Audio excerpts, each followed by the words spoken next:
तो partnership act 1932 में एक सेक्शन है, सेक्शन 37, जो हमें बताता है कि भाई अगर किसी पार्टनर की डेथ हो जाती है तो उसके मरने के बाद अगर हमने उसके एग्जीक्यूटर का अकाउंट सेटल नहीं किया है तो फिर उसे तब तक क्या मिलेगा।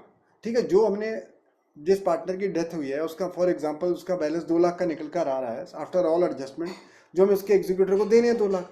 तो जब तक हम उसके 2 लाख रुपये उसको नहीं दे देते, उस 2 लाख पर उसको क्या मिलेगा, 2 लाख के बदले में क्या मिलेगा।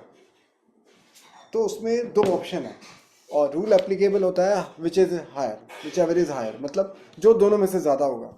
तो पहला क्या है, पहला है interest on loan at the rate of 6% per annum.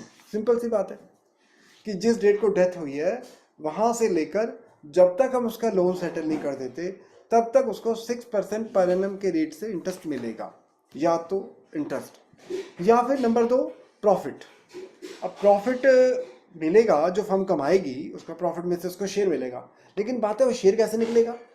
यहाँ पर ध्यान रखना कि प्रॉफिट शेयरिंग रेशियो अप्लाई नहीं होता, प्रॉफिट शेयरिंग रेशियो बिल्कुल भी अप्लाई नहीं होता, उसको तो इग्नोर कर दो। तो फिर कैसे निकालेंगे डिसीज पार्टनर का शेयर प्रॉफिट में। हम देखेंगे कि उसकी डेथ से लेकर ईयर के एंड तक जब हमने प्रॉफिट कैलकुलेट किया है तो हमें कितना प्रॉफिट हुआ है, और उसमें उस बिजनेस में कितनी इन्वेस्टमेंट हो रखी है। इन्वेस्टमेंट मतलब डिसीड पार्टनर का कितना पैसा एज ए लोन पड़ा है, बाकी पार्टनर की कितनी कैपिटल लगी हुई है, तो उस प्रपोर्शन में जो उसका शेयर बनता है वो मिलेगा उसको। जैसे मैं एक एग्जांपल देता हूँ, एक्स वाई जेड में से जेड की डेथ हो गई, एक्स वाई जेड में से किसकी डेथ हो गई, जेड की, और उसका लोन कितने का बच रहा है, 2 लाख। 2 लाख। अब एक्स और वाई की कैपिटल है मान लो 8 लाख, एक्स और वाई की कंबाइंड कैपिटल कितनी है, 8 लाख। तो टोटल बिजनेस में कितना पैसा इन्वेस्ट है, ये 10 लाख। क्यों, 8 लाख तो कंटिन्यूइंग पार्टनर का है, 2 लाख रुपए डिसीट पार्टनर का है, तो टोटल इन्वेस्टमेंट 10 लाख की होगी। अब प्रॉफिट है मान लो 4 लाख का हुआ उसकी डेथ के बाद फर्म को, तो जेड को कितना मिलेगा, 2 lakh divided by 10 lakh into 4 lakh, यानी 10 लाख रुपए की इन्वेस्टमेंट पर 4 लाख का प्रॉफिट हुआ है, तो 2 लाख की इन्वेस्टमेंट पर कितना। पर इसको बोलते हैं प्रोपोर्शनेट, उसके जो पैसा इन्वेस्ट हो रखा है उसके प्रोपोर्शन में जो बनता है उसका। तो मैं फिर से लिख के बताता हूँ जो मैं कहना चाह रहा हूँ। हाँ, एक बार अनिका अपना क्वेश्चन रिपीट करो। सर अगर फर्स्ट ईयर पे लोन का 6% is more than proportional profit और second year proportional profit is more than 6%, तो फिर इंटरचेंज कर सकते हैं क्या कि कौन सा मेथड से पैसे देना है।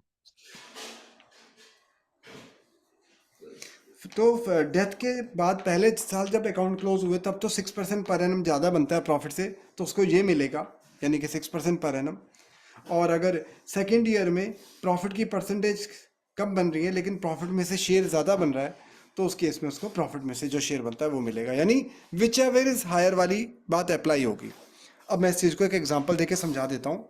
जैसे X Y Z are partner in the ratio 5:3:2।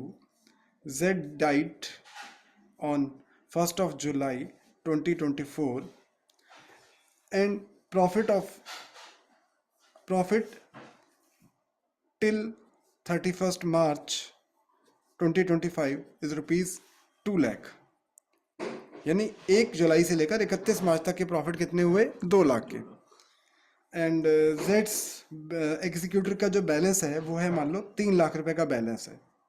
हमने जेड का कैपिटल अकाउंट बना लिया और उसका जो एग्जीक्यूटर अकाउंट में ट्रांसफर किए वो 3 लाख रुपए थे, और आफ्टर ऑल एडजस्टमेंट एक्स और वाई की कैपिटल है मान लो 6 लाख और 4 लाख, नहीं 6 लाख और 1 लाख, थोड़ा आसान हो जाएगा काम।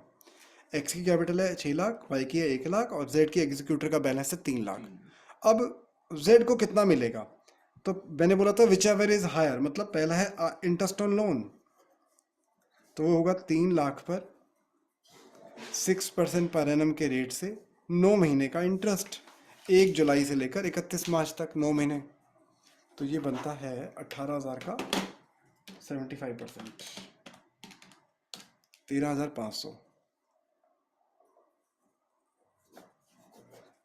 या फिर प्रॉफिट में से शेयर जो कि बनता है 2 लाख का प्रॉफिट है उसके जो डेथ के बाद हुआ है। अब जेड की जो एग्जीक्यूटर का बैलेंस है वो 3 लाख है, और टोटल इन्वेस्टमेंट है 10 लाख, तो ये बनता है 60,000 रुपये, है ना। तो दोनों में से ज़्यादा क्या है, 60,000, तो हम उसको 60,000 देंगे। तो जब तक उसके लोन की पेमेंट नहीं हो जाती तब तक इंटरेस्ट या प्रॉफिट जो दोनों में से ज़्यादा बनता होगा वही हम उसको देते रहेंगे। ये कहता है सेक्शन 37। ये वाला क्वेश्चन है ऐसा मुझे। प्रॉफिट कितना कमाया हमने उसके डेथ के बाद, ये 2 लाख। 2 लाख। अब 2 लाख में से जेड को कितना मिलेगा ये निकालना है। अब जेड का कितना पैसा लगा हुआ है बिजनेस में, 3 लाख। टोटल इन्वेस्टमेंट कितनी है, अच्छा वो 10 सब लाख। कहा। तो 10 लाख पे अगर 2 लाख का प्रॉफिट हो रहा है तो ये यूनिटरी मेथड लगा दिया मैंने डायरेक्ट कि भाई 10 लाख पे अगर 2 लाख का प्रॉफिट है तो 3 लाख पे कितना होगा, 60,000। और इस पे हमने 9 महीने का निकाला, इसमें हमने 9 महीने का। 6%। जैसे एक क्वेश्चन करा रहा हूँ मैं टीएस ग्रेवाल का, page number past examination, page number 82, question number 9। तो एक बार यानी का स्टेटमेंट पढ़ दो। Yes, sir. A, B, and C were partners sharing profits and losses in the ratio of 2:2:1. C died on 1st July 2023, on which date the capitals of A, B, and C, after all necessary adjustments, stood of rupees 74,000, rupees 63,750, and rupees 42,250 respectively. A and B continued to carry on the business for 6 months without settling the accounts of C. During the period of 6 months from 1st July 2023, a profit of 20,500 is earned using the firm's property. State which of the two options available using Section 37 of the Indian Partnership Act 1932 should be exercised by executors of C and Y. हाँ आपकी ना आवाज़ चली गई थी, चलो कोई नहीं। तो उसके मरने के बाद हमने 20,500 के प्रॉफिट कमाए। State which of the two option available under section 37 of Indian partnership act 1932 थी एंड वाई। वाई तो ठीक है क्योंकि भाई ज़्यादा ही लेगा और सेक्शन यही कहता है। तो पहले हम निकाल लेते हैं इंटरेस्ट ऑन लोन। उसके एग्जीक्यूटर का लोन कितना था हमारे ऊपर, 42,250, और रेट ऑफ इंटरेस्ट क्या बताया मैंने, 6% पर एनम। और हमने जो देना है वो कितने महीने का इंटरेस्ट लगाना है, 6 महीने का, क्योंकि 6 महीने बाद ही अकाउंट क्लोज कर दिया उन्होंने, मतलब 31 दिसंबर को अकाउंट क्लोज कर दिए होंगे। तो इस तरीके से उसका प्रॉफिट बन रहा है। 31 दिसंबर दिया तो नहीं है इसमें। वो उन्होंने बोला ना 6 महीने बाद अकाउंट क्लोज कर दिया फॉर द 6 मंथ। 6 हाँ 6 महीने बाद ही कर दिया। तो 6/12 कितना बनेगा, 12,000 नहीं 1,267.5। एक तो ये बन रहा है, या फिर प्रॉफिट में से शेयर बनेगा। अब उसकी डेथ के बाद जब उन्होंने 6 महीने बाद अकाउंट क्लोज करे तो फर्म को जो प्रॉफिट हुआ था वो हुआ था 20,500, और उसकी खुद की इन्वेस्टमेंट है 42,250, जबकि टोटल इन्वेस्टमेंट वो इन तीनों को मैं ऐड कर लेता हूँ।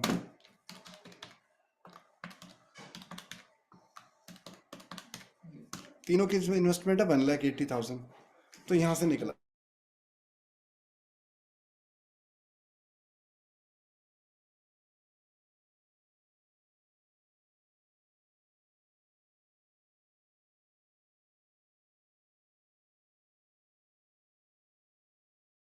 ज़्यादा, तो यही बन रहा है, तो यही हम उसको देंगे 4,811। ऑब्वियसली हर कोई ज़्यादा ही ऑप्ट करेगा।